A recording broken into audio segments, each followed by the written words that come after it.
শাড়িতে তোমায় খুব ভালো লাগছে। বেশ কিছুদিন ধরে সোশ্যাল মিডিয়ায় ঘুরপাক খাওয়া এই মন্তব্য নিয়ে তোলপাড় টলিপাড়া। কারণ এই মন্তব্যের সঙ্গে নাম জড়িয়েছিল টেলি অভিনেতা রিজু বিশ্বাসের, যাকে দেখা গিয়েছিল বউ কথা কও থেকে শুরু করে তোমায় আমায় মিলের মতো ধারাবাহিকে অত্যন্ত নিপাট ভদ্রলোকের চরিত্রে। এবার এই রিজু বিশ্বাসের দিকে মহিলাদের বিরক্ত করার অভিযোগ উঠতেই দুভাগে ভাগ হয়ে গেল নেট দুনিয়া।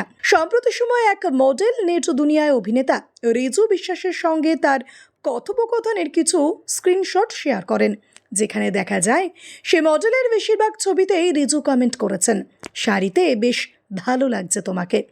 ব্যাস, সে থেকেই নেট পাড়ায় ট্রোল শুরু হয়ে যায় রিজুকে নিয়ে। বিষয়টা কিন্তু এখানেই থেমে যায়নি। এরপর আরও অনেকে মহিলাই বলতে শুরু করে তাদেরকেও নাকি একই মেসেজ করেছেন রিজু বিশ্বাস।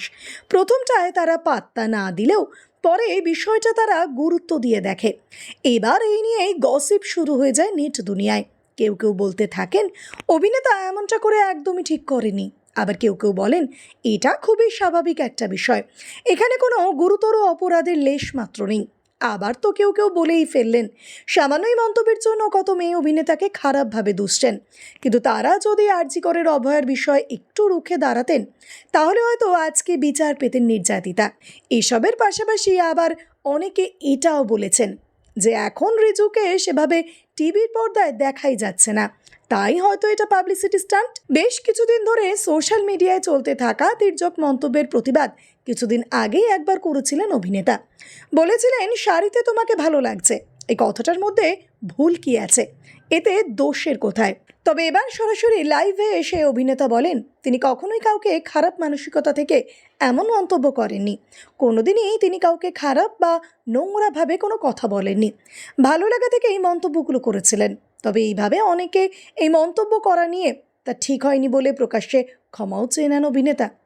সেই সঙ্গে আরও বলেন এই ঘটনার পর থেকে অনেকেই তার মাকে সোশ্যাল মিডিয়ায় নানাভাবে আক্রমণ করছে, তার বয়স্ক মাকে নানাভাবে হেনস্থাও করা হচ্ছে, এগুলো করা একদমই উচিত নয়।